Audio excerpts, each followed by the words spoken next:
सध्या राज्यात सगळीकडेच पाऊस धुमाकूळ घालतोय। अनेक धरणं फुल्ल भरलेली आहेत। मोठ्या मोठ्या शहरांमध्ये पूर सुद्धा आलेला आहे।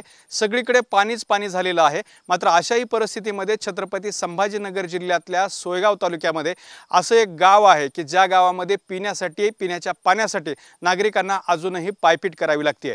हो, ते गाव आहे सोयगाव तालुक्यातलं सावखेडा नावाचं गाव। मी त्याच गावातल्या एका दरीमध्ये उभा आहे आणि याच दरीमध्ये जर आपण बघितलं तर हे सगळे लोक जे आहेत ते पाण्याचे हंडे घेऊन आपल्या घराकडे निघाले असल्याचं आपल्याला चित्र पाहायला मिळतं आहे। कारण या गावामध्ये आत्तापर्यंत पाणी पुरवठ्याची योजनाच राबवली गेली नाही किंवा पाणी पुरवठा करण्यासाठी विहीर खोदलेली नाही।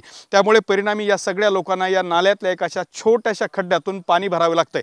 आपण जर आसपासचा परिसर इथला बघितला तर हा सगळा परिसर हिरवागार झालेला आहे। याच परिसरातले अनेक धबधबे सुद्धा ओसंडून वाहायला लागलेले आहेत। मात्र असं असताना सुद्धा गावामध्ये पाणी पुरवठा करणारी यंत्रणा नसल्यामुळे या सगळ्या नागरिकांना इतक्या मोठ्या खोल दरीमध्ये उतरून गावामध्ये पिण्यासाठी पाणी भरावं लागत असते। ही सगळी पाणी घेऊन जाणाऱ्या मुलांची तुम्ही रांग बघा। ओएसिस फर्टिलिटीच्या तज्ञांनी IVF उपचार पद्धतीद्वारे 1 लाखांहून अधिक जोडप्यांना मातृत्व प्राप्तीचा आनंद दिला आहे।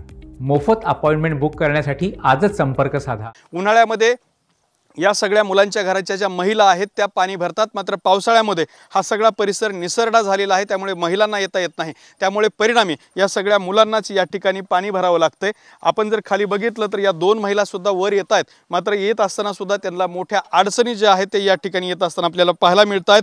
त्यामुळे या गावामध्ये पाणी पुरवठा योजना हे सरकार राबवणार आहे का नाही आणि या सगळ्या ज्या महिलांचे हाल सुरू आहेत त्यांचे हाल जे आहेत ते कमी करणार आहे का नाही असा प्रश्न निर्माण होतो। ही परिस्थिती त्याच सिल्लोड सोयगाव मतदारसंघातली आहे। ज्या मतदारसंघामध्ये लाडकी बहीण योजनेसाठी 50,000 महिला एकत्रित करून मुख्यमंत्र्यांच्या उपस्थितीत कार्यक्रम केला गेला। मात्र त्याच मतदारसंघामधल्या या लाडक्या बहिणी आहेत ज्यांना या ठिकाणी आपण बघू शकता की पाण्यासाठी इतकी मोठी पायपीट करावी लागते। ही पायपीट थांबणार का असा प्रश्न उपस्थित होतोय। एक महिला आपल्या बरोबर आहेत। तर इथूनच पाणी नेता का? हा, इथूनच नेतो कायम। उन्हाळ्यात बी आम्ही इथली परिस्थिती सांगितली द्यायला पण आमची गोष्टच कानावर घेतली नाही द्यायना। उन्हाळ्यात बी सांगितलं आम्ही तर, पण आता बरसातीत आता मीच पडले नाही ती।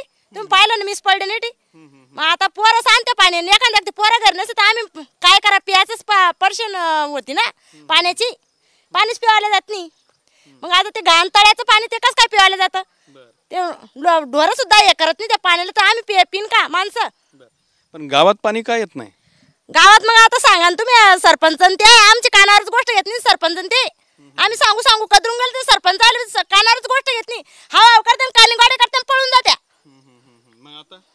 मग आता कायच करा, विलाजच नाही ना आम्हाला। आम्ही आता तुम्हाला पत्र करायला बातम्या दिल्या ना, मग त्या सांगू राहिले का आम्हाला येईन, पण मग ते वरचे मुख्यमंत्री ते म्हणतच नाही की आम्ही इथल्या बातम्या लावल्या पत्र करायला ना, तर आमचं हे पाण्याचं परत सोडा म्हणून नाही।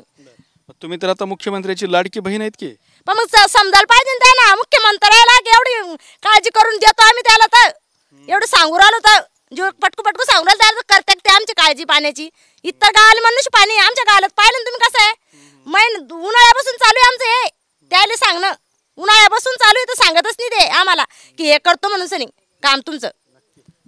तर ही महिला होती। या महिलेने दिलेली ही प्रतिक्रिया अत्यंत बोलकी आहे। या गावात भर पावसाळ्यात सुद्धा पाण्यासाठी महिलांना आणि गावातल्या मुलांना पायपीट करावी लागते। याच मुलांसाठी आणि या महिलांसाठी गावामध्ये पाण्याची पाईपलाईन टाकल्याने गावात घरोघर नळाने पाणी दिलं तर कदाचित हे ह्यांचे हाल थांबू शकतात। मात्र सरकार याकडे गांभीर्याने बघणार आहे का हा प्रश्न उपस्थित होतोय। कॅमेरामन अमित आडेसोबत दत्ता कानवटे, TV9 मराठी, छत्रपती संभाजीनगर।